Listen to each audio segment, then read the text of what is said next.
नमस्कार दोस्तों, HRDIS में आप सभी का स्वागत है। आप सभी लोग कैसे हैं? आई होप आप सभी लोग अच्छे होंगे और अपनी पढ़ाई को बहुत बढ़िया तरीके से कर रहे होंगे। देखिए, जैसा कि आप लोगों से मैंने कहा था कि जो इकोनॉमिक्स है उसके लिए आप लोग टेंशन मत लीजिएगा। उसमें जो इम्पोर्टेंट जो चीज़ें हैं, जो टॉपिक्स हैं, वो मैं आपको करा दूंगा। इतना आप लोग कर लीजिएगा और इसके नोट्स भी आप लोग बना सकते हैं। इसके अलावा आपको ज़्यादा कुछ करने की आवश्यकता नहीं है। बस इतना आपको ध्यान देना है कि करंट की जो चीज़ें होती हैं, जो समसामयिकी होती है अर्थव्यवस्था से संबंधित, उसको आपको बहुत बेहतर तरीके से करना है। बस इसके अलावा आपको बहुत ज़्यादा दिमाग लगाने की आवश्यकता अर्थव्यवस्था के टॉपिक में नहीं है। जितना मैं कराऊंगा आप उतना कर लीजिएगा और अन्य कुछ मैं पॉइंट्स बाद में बता दूंगा, उनको भी आप लोग तैयार कर लीजिएगा। रही बात पुस्तक लेने की, तो रमेश सिंह की या कोई भी अन्य किसी भी कोचिंग इंस्टीट्यूट के जो नोट्स होंगे उन्हें आप प्रेफर कर सकते हैं, पढ़ सकते हैं उनको। तो चलिए बिना देरी के भी आज का सेशन स्टार्ट करते हैं और देखते हैं कि आज कौन से ऐसे टॉपिक है जो इंपॉर्टेंट है। सबसे पहला जो टॉपिक हमारा है वो है अर्थव्यवस्था के क्षेत्रक। ये टॉपिक ऐसा है कि जिससे प्रश्न बनते हैं और अर्थव्यवस्था के क्षेत्र की अगर बात की जाए तो इसको दरअसल 3 क्षेत्र में बांटा जाता है। प्राथमिक क्षेत्र यानी कि प्राइमरी सेक्टर, द्वितीय क्षेत्र यानी कि सेकेंडरी, और तृतीय क्षेत्र जो है जिसको हम टर्सरी बोलते हैं। तो ये अर्थव्यवस्था के 3 क्षेत्र होते हैं। तो अगर हम प्राथमिक क्षेत्र की बात करें तो इसमें दरअसल कृषि एवं संबंधित क्षेत्र आते हैं इसके अंतर्गत। ठीक। द्वितीय क्षेत्र की बात करें तो औद्योगिक क्षेत्र, जिसे हम विनिर्माण क्षेत्र भी बोलते हैं, और तृतीय क्षेत्र के अंतर्गत सेवा क्षेत्र को रखा जाता है। आपसे जो परीक्षा में प्रश्न पूछ लेता, एक कोई संबंधित क्षेत्र का नाम दे देगा और आपसे पूछ लेगा कि बताइए निम्नलिखित में से कौन सा प्राथमिक है, कौन सा द्वितीय, कौन सा तृतीयक है, या फिर पूछ लेगा कौन सा इसमें क्षेत्र है। तो आपको ये दरअसल पता होना चाहिए कि प्राथमिक क्षेत्र के अंतर्गत कौन कौन से चीज़ें आती हैं, द्वितीय क्षेत्र के अंतर्गत कौन कौन सी चीज़ें आती हैं और तृतीय क्षेत्र में कौन कौन सी चीज़ें आती हैं। अगर हम प्राथमिक क्षेत्र की बात करें तो इसमें कृषि और संबंधित क्षेत्र आते हैं। ठीक। दरअसल इसमें कच्चे माल का प्रयोग किया जाता है और जैसा कि आप लोगों को पता होगा, अब कृषि संबंधित कोई भी चीज़ हो, जैसे आपका चाहे कृषि करना हो, मत्स्य पालन हो या कोई अन्य गतिविधियाँ हो, फॉरेस्ट लगाना हो, ये सभी चीज़ें जो है प्राथमिक क्षेत्र के अंतर्गत आती हैं। और आपको एक बात बता दूं कि जो विकासशील जो देश होते हैं, ठीक है, उनमें प्राथमिक क्षेत्र का योगदान बहुत महत्वपूर्ण होता है। प्राइमरी सेक्टर बहुत इंपॉर्टेंट रोल प्ले करता है आपके जो आपके डेवलपिंग जो कंट्री हैं, जैसा कि आपका भारत देश जैसा देश हो गया, इन क्षेत्रों में प्राथमिक क्षेत्र का महत्व बहुत ज़्यादा होता है, ध्यान रखिएगा। चलिए, अगर हम द्वितीय क्षेत्र की बात करते हैं तो द्वितीय क्षेत्र के अंदर मोस्ट जो चीज़ें होती हैं वो होती हैं आपके इंडस्ट्रियलाइजेशन से रिलेटेड, यानी कि औद्योगिक क्षेत्र, और इसे हम विनिर्माण क्षेत्र भी कहते हैं, ध्यान रखिएगा। द्वितीय क्षेत्र को विनिर्माण क्षेत्र भी कहते हैं, यानी कि इसमें हम प्राथमिक क्षेत्र से ली हुई चीज़ों को लेकर के हम इसमें कुछ सेकेंडरी प्रोडक्ट को बनाते हैं, अंतिम वस्तु बनाते हैं जिसका इस्तेमाल हम करते हैं। इसके अंतर्गत औद्योगिक जो जितने भी प्रोडक्ट होते हैं वो आते हैं। जैसे कि हमने गन्ने को लिया और गन्ने से हमने क्या बनाया, शुगर बनाया, तो ये दरअसल के द्वितीय क्षेत्र में आएगा। इसी तरीके से सूती धागे का प्रयोग करके हमने कपड़ा को बनाया, तो ये क्या हो गया, हमारा द्वितीय क्षेत्र के अंतर्गत आ जाएगा। तो द्वितीय क्षेत्र के अंतर्गत विनिर्माण क्षेत्र आते हैं, यानी कि मैन्युफैक्चरिंग सेक्टर जितना भी होता है आपका, वो दरअसल द्वितीय क्षेत्र के अंतर्गत आता है, ध्यान रखिएगा। वहीं अगर हम तृतीय क्षेत्र की बात करें तो इसमें सेवा क्षेत्र आता है, यानी सर्विस सेक्टर्स में आता है। चाहे वो आपका हॉस्पिटल से रिलेटेड चीज़ें हों, चाहे परिवहन हो, चाहे बीमा हो, या अन्य कोई चीज़ हो जो सेवा से संबंधित होती हैं, वो आपकी जो है तृतीय क्षेत्र के अंतर्गत आती हैं, ध्यान रखिएगा। राइट।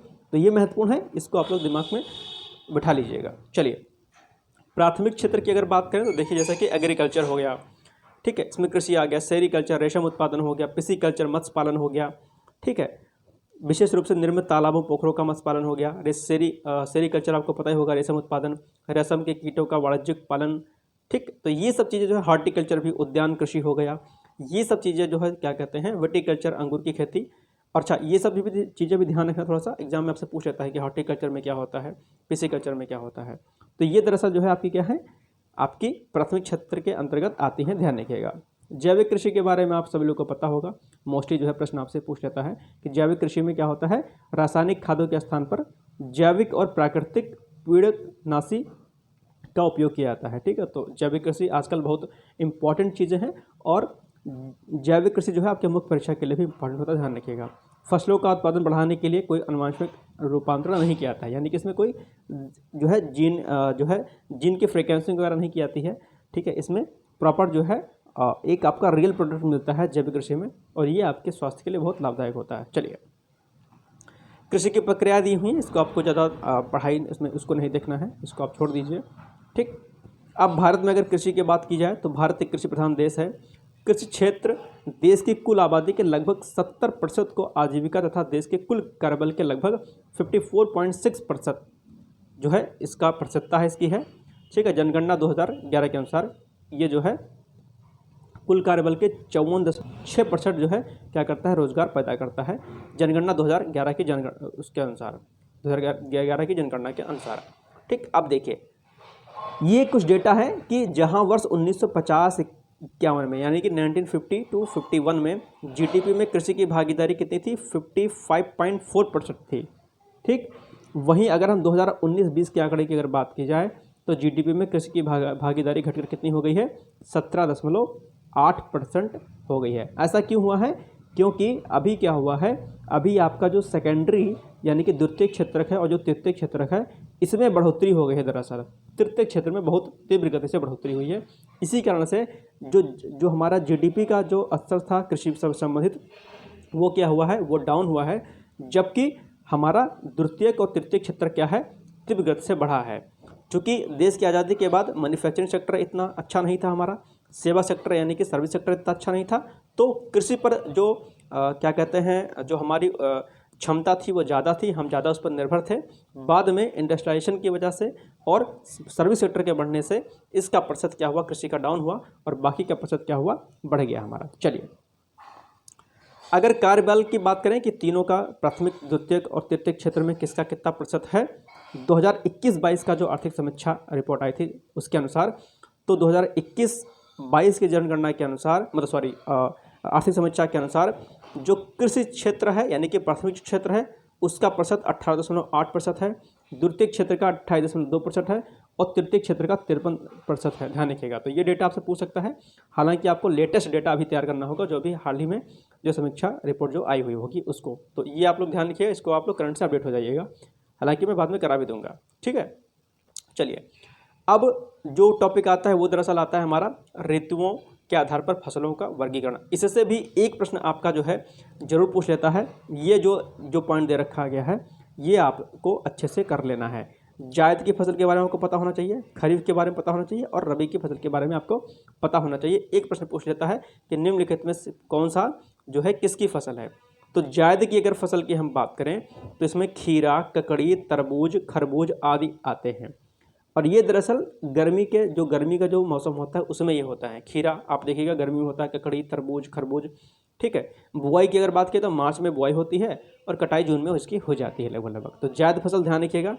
खरीफ की फसल की अगर हम बात करें तो खरीफ की फसल जो है, खरीफ में क्या आएगा आपका, धान आएगा, मक्का आएगा, ज्वार आएगा, सोयाबीन आएगा, उड़द आएगा, तिल आएगा, अरहर, मूंग। और इसकी बुआई जून जुलाई में की जाती है और कटाई अक्टूबर नवंबर में कर दी जाती है। ध्यान रखिएगा। रबी की फसल जो होती है, रबी जो है ठंडक वाली फसल होती है। ठीक है, जैसा कि अभी इसमें ठंडक चल रही है तो गेहूँ, जौ, मटर, चना, सरसों, अलसी आदि ये सब क्या हैं, रबी की फसलें हैं। इसकी बुआई अक्टूबर नवंबर में की जाती है, कटाई मार्च अप्रैल में कर दी जाती है। ये जायद, खरीफ और रबी तीनों फसलों को आपको अच्छे से कर लेना है। एक प्रश्न जो है इससे हर हाल में आपसे पूछ लेता है, ध्यान रखिएगा। ठीक, और इसके अलावा आपको बहुत ज़्यादा दिमाग लगाने की आवश्यकता आपको नहीं है। जो आपको इम्पोर्टेंट होता है मैं आपको वही बताने की कोशिश करता रहता हूँ। ठीक है, भौगोलिक दशाओं, उत्पाद की मांग, श्रम तथा प्रौद्योगिकी के स्तर पर कृषि का वर्गीकरण जो है दो भागों में किया गया है। एक होता है निर्वाह कृषि और एक होता है वाणिज्यिक कृषि। ध्यान रखिएगा। निर्वाह कृषि में क्या आएगा, गहन निर्वाह कृषि, छोटे भूखंड, साधारण औजार तथा अधिक श्रम का उपयोग होता है। और दूसरा इसमें आदिम निर्वाह कृषि होती है, यानी कि स्थानांतरित कृषि तथा चलवासी पशुपालन। ठीक है, तो ये आदिम निर्वाह कृषि भी अक्सर आपसे पूछ लेता है कि स्थानांतरण जो कृषि होती है वो क्या होती है ना। क्या होता है कि एक स्थान पर हम जब कोई फर्श को कट करते हैं, फिर वहाँ की प्रोडक्टिविटी बढ़ती है, वहाँ पर हम खेती करते हैं, फिर आगे बढ़ जाते हैं, फिर फर्श को कट करके चलाते हैं ना। तो स्थानांतरण कृषि जो है इसी में आती है। वाणिज्यिक कृषि की अगर बात की जाए तो इसमें फसल उत्पादन, पशुपालन हेतु अधिक पूंजी, मशीनों के उपयोग तथा बाजार में विक्रय हेतु। इसमें इसको तीन भागों में डिवाइड किया गया, वाणिज्यिक, अनाज कृषि, मिश्रित कृषि और रोपण कृषि। ध्यान रखिएगा। ठीक, फसल चक्र क्या होता है, फसल चक्र किसी निश्चित क्षेत्रफल पर निश्चित अवधि के लिए भूमि की उर्वरता को बनाए रखने के लिए उद्देश्य से फसलों को अदल बदल कर उगाने की प्रक्रिया होती है, अथवा किसी निश्चित क्षेत्र में एक नियत अवधि में फसलों का इस क्रम में उगाया जाना कि भूमि की उर्वरता शक्ति कम से कम ह्रास हो। फसल चक्र देखिए बहुत इंपॉर्टेंट टॉपिक होता है। फसल चक्र का हम अगर प्रयोग करते हैं तो हमारी जो प्रोडक्टिविटी होती है जो लैंड की, यानी कि जो कृषि की उत्पादक क्षमता होती है वो बरकरार रहती है। यदि हम फसल चक्र का प्रयोग नहीं करते हैं तो फिर क्या होता है कि हमारी जो लैंड होता है, जो हमारे कृषि की जो क्षमता होती है, प्रोडक्टिविटी जो होती है वो डाउन हो जाती है।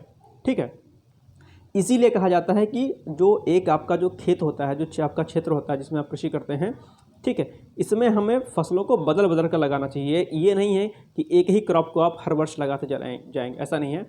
एक बार कोई फसल लगाइए, उसके बाद उसमें क्या करिए, आप लेग्यूमिनस प्लांट्स लगाइए, यानी कि जो दलहनी फसलें होती हैं, ठीक है, उसके बाद कुछ और लगाइए। ये नहीं कि आप एक खेत में आप हर वर्ष जो है वही खेती करते हैं। ऐसा अगर क्रॉप की जो प्रोडक्टिविटी है, यानी कि जो उत्पादक क्षमता है कृषि की, वो डाउन हो जाती है। इसलिए फसल चक्र का प्रयोग करना चाहिए, चक्र के अनुसार काम करना चाहिए। आज आपकी इस खेत में ए नाम की फसल है तो अगले वर्ष आप उसमें बी डालिए, फिर अगले वर्ष उसमें सी डालिए, फिर से आप उसमें ए डालिए, बी डालिए। तो ये चक्र आपको मेंटेन करना होता है। इससे उत्पादक क्षमता जो है आपकी बरकरार रहती है, ध्यान रखिएगा। ठीक, अब भारतीय कृषि की कुछ समस्याएं हैं। अगर मानवीय समस्याओं की अगर हम बात करें तो भूमि पर जनसंख्या का दबाव, सामाजिक वातावरण बहुत ज़्यादा हो गया है, लैंड जो है हमारी है वो कम होती चली जा रही है। संस्थागत समस्याएं अगर बात करें तो खेतों का छोटा आकार हो जा रहा है, भू स्वामित्व प्रणाली आ रही है। पहले खेत बड़े होते थे तो चीज़ें उसमें बेहतर ढंग से होती थी। आज बंटवारे की वजह से और जो जोत का आकार है, जो खेतों का आकार है, क्या हो गया है, छोटा छोटा हो गया है। इसमें जो है कृषि की उत्पादकता भी जो है प्रभावित होती है। तकनीकी समस्याओं की अगर हम बात करें तो सिंचाई की कम सुविधाएं हैं, आजकल बहुत दिक्कतों का सामना करना पड़ा है। खेती के पुराने तरीके आज जो है अपनाए जा रहे हैं। उन्नत बीजों की कमी है, साख सुविधाओं का अभाव है और भंडारण की क्षमता जो है नगण्य है, या यूँ कहें कि शून्य के बराबर है, या कहें कम ही है। ठीक है, हमारे पास जो है फसल कटने के बाद हमारे पास अनाज इकट्ठा होता है, लेकिन हम उसको जो है कंजर्व नहीं कर पाते हैं, हम उसको भंडारण नहीं कर पाते हैं। ये समस्या जो है बहुत ज़्यादा देखने को मिलती है। तो ये कुछ चीज़ें थी जो इम्पोर्टेंट थी। भारतीय अर्थव्यवस्था में कृषि का बहुत महत्व है, राष्ट्रीय आय में इसका योगदान होता है, ध्यान रखिएगा। आजीविका में रोजगार भी मिलता है, जीवन निर्वाह तथा आय का स्रोत है, और खाद्य पदार्थों की जो है आपूर्ति भी इससे होती है, ध्यान रखिएगा। पूंजी निर्माण भी आदमी में भी सहायक होता है। अब आते हैं ग्रीन रेवोल्यूशन, हरित क्रांति, तो आपको पता ही होगा, ठीक है, कि क्या होता है।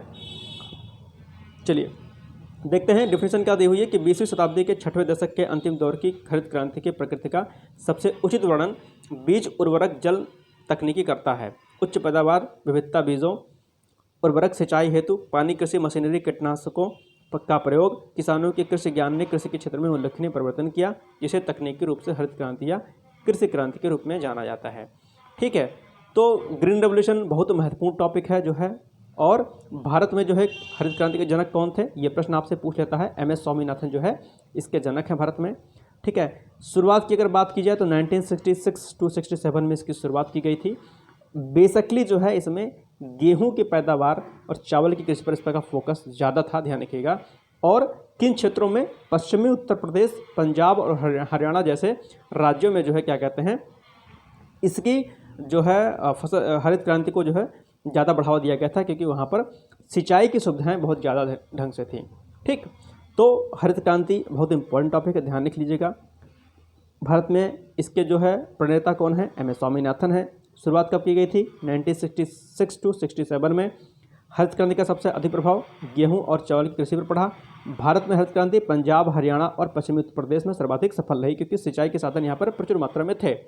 वर्ष 2006 में हुए विज्ञान कांग्रेस में भारत के तत्कालीन राष्ट्रपति APJ अब्दुल कलाम ने द्वितीय हरित क्रांति का आह्वान किया। आपसे प्रश्न यही पूछ सकता है कि द्वितीय हरित क्रांति की शुरुआत कब की गई थी, 2006 में की गई थी, ध्यान रखिएगा। तो ये कुछ इंपॉर्टेंट चीज़ें हैं, आपको पता होना चाहिए।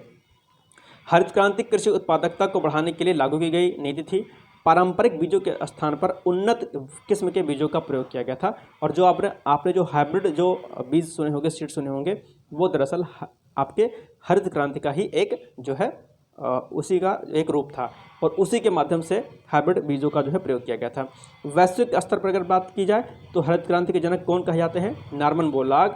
यानी कि अगर आपसे वैश्विक स्तर पर हरित क्रांति के जनक पूछेगा तो आप नॉर्मन बोरलॉग को लगाइएगा टिक। और भारत के स्तर पर अगर हरित क्रांति की बात की जाए तो MS स्वामीनाथन इसके जनक है, ध्यान रखिएगा। हरित क्रांति का शब्द का प्रयोग सर्वप्रथम 1968 यानी कि 1968 में अमेरिकी वैज्ञानिक विलियम S गॉड द्वारा किया गया था, ध्यान रखिएगा। ठीक, तो ये कुछ इंपॉर्टेंट टॉपिक्स पॉइंट्स है, ध्यान रखिएगा आप लोग। चलिए ये कुछ इम्पॉर्टेंट चीज़ें हैं। आप देखिए फसल उत्पादन का ये जो डेटा दिया है, ये लेटेस्ट डाटा आपको तैयार करना है, तो इसलिए मैं आपको नहीं अभी करा रहा हूँ, इसको मैं छोड़ दे रहा हूँ। लेटेस्ट डेटा मैं आपको करा दूंगा बाद में। अभी फ़िलहाल के लिए जो है, अब ये कुछ पॉइंट्स हैं, प्रमुख कृषि क्रांतियाँ हैं, संबंधित क्षेत्र हैं, इससे से एक प्रश्न पूछ लेता है, ध्यान रखिएगा। तो हम करा दे रहा हूँ मैं इसको। जैसे कि हरित क्रांति है, खाद्यान्न उत्पादन के लिए थी। ग्रे क्रांति उर्वरक उत्पादन के लिए। गुलाबी क्रांति झींगा उत्पादन। नीली क्रांति किससे संबंधित थी? मत्स्य पालन से संबंधित थी। श्वेत क्रांति दुग्ध उत्पादन। पीली क्रांति तिलहन उत्पादन। काली क्रांति पेट्रोल उत्पादन। और लाल क्रांति मांस या टमाटर उत्पादन। स्वर्ण क्रांति फल उत्पादन। ठीक, तो ये कुछ इंपॉर्टेंट चीज़ें थी, आपको तैयार कर लेनी है। आज का लेक्चर इंपॉर्टेंट है, सारे प्रश्न जो है, सारे पॉइंट्स इसमें मोस्ट इंपॉर्टेंट है। आप लोग इसके नोट्स बना दीजिएगा, नहीं तो मैं PDF आपको सेंड कर दूंगा, देख लीजिएगा आप लोग। चलिए मिलते हैं फिर कल एक नए सेशन का, तब तक के लिए आप लोग पढ़ते रहिए, मस्त रहिए। अगर अभी तक आप लोगों ने चैनल को लाइक नहीं किया है, शेयर नहीं किया, सब्सक्राइब नहीं किया, तो प्लीज़ चैनल को लाइक शेयर सब्सक्राइब जरूर कर दीजिएगा। Thank you so much. जय हिंद, जय भारत। कल आपको इसका तीसरा लेक्चर मिल जाएगा, और इकोनॉमिक्स में आपको 7, 8, 10 लेक्चर में आपको जो इंपॉर्टेंट टॉपिक होंगे वो आपको करा दूंगा। ठीक, ये लेक्चर आपके PCS जो एग्जाम होगा 2024 का, चाहे वो BPSC का हो, RO का हो, कोई भी एग्जाम हो, उसमें जो है आपको लाभकारी जो है सहायक होगा, ध्यान रखिएगा। चलिए फिर मिलते हैं कल, बाय बाय, टेक केयर, धन्यवाद।